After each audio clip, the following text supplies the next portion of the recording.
Hello, welcome to the Simple Spoken English with Noel channel. In today's episode, we will learn how to ask questions, use words for emotions like worried, curious, and surprised, and practice simple past tense verbs such as found and read. I hope you enjoy it and that it will help you improve your English. Now let's move on to our story. A Strange Beginning, Part 2. James spent the rest of the night reading the strange book Emily had given him. The pages were filled with old drawings and stories about whispers, lights in the sky, and mysterious happenings. The more he read, the more he felt uneasy. Some of the stories were hard to believe, but the drawings looked real. They showed people who had heard whispers, just like him, and lights that seemed to appear from nowhere. The clock on the wall ticked loudly in the quiet room, and James couldn't stop thinking about what Emily had said. Sometimes the world is not as simple as it seems. What did she mean by that? Was the village really as peaceful as it seemed? Or was there something more happening behind the scenes? The next day, James went to the bakery, but his mind was not on his work. He couldn't stop thinking about the strange book and Emily's warning. As he was kneading the dough, a customer came in. It was Mr. Thompson, an older man who often came to the bakery for a loaf of bread. "James, you look a little pale today," Mr. Thompson said. "Is everything all right?" James smiled weakly. "I'm fine, just a little tired." Mr. Thompson looked at him with concern. "You've heard about the strange lights in the sky, right? People say they're seeing them more often now." James nodded, surprised. "Yes, I've heard. But I thought it was just a rumor." "It's not just a rumor," Mr. Thompson said, lowering his voice. "I've seen them myself. I saw lights in the sky last night. They were bright and strange, not like any stars I've ever seen." James felt a chill run down his spine.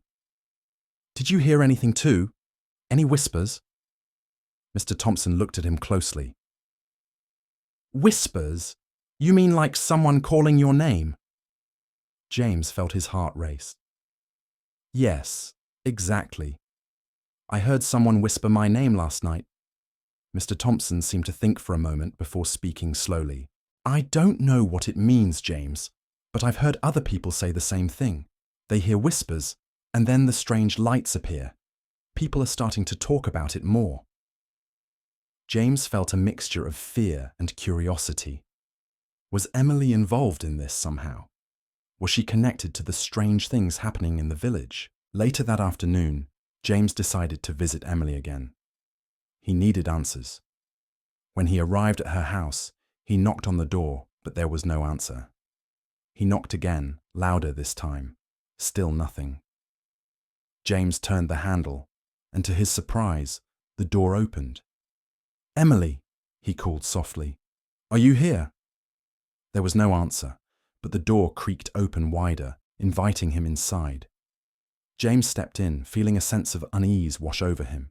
The house was as strange as before, with its old books and mysterious symbols on the walls.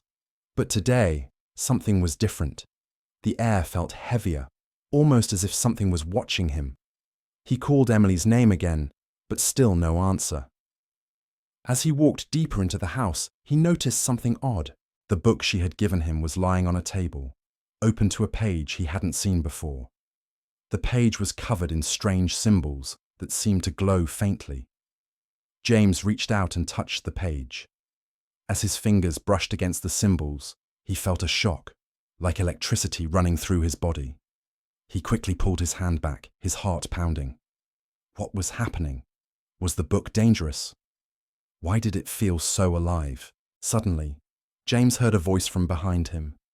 It was Emily. "James, you shouldn't be here," she said quietly.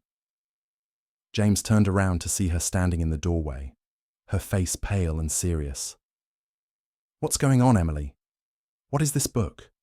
Why are these strange things happening?" Emily sighed deeply. "James, I didn't want to scare you, but you're starting to learn the truth. The village, it's not what it seems.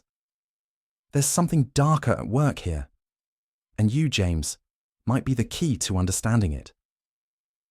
James felt a cold shiver run down his spine.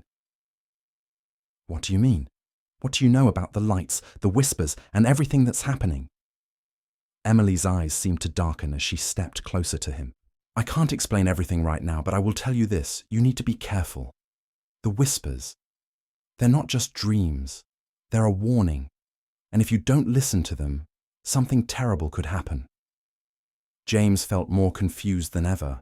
What was Emily talking about? What was happening in the village? And why was he being warned? As Emily looked at him, her expression serious and full of concern, James felt a strange sense of fear and curiosity growing inside him. He wanted to understand what was going on, but the more he learned, the more dangerous it seemed. What do you think will happen next? What is Emily hiding from James? Why is the book so important? Are the strange events in the village connected to the whispers and lights? Write your answers in the comments below. Thank you for watching Simple Spoken English with Noel. Don't forget to like, share, and subscribe. See you in the next episode.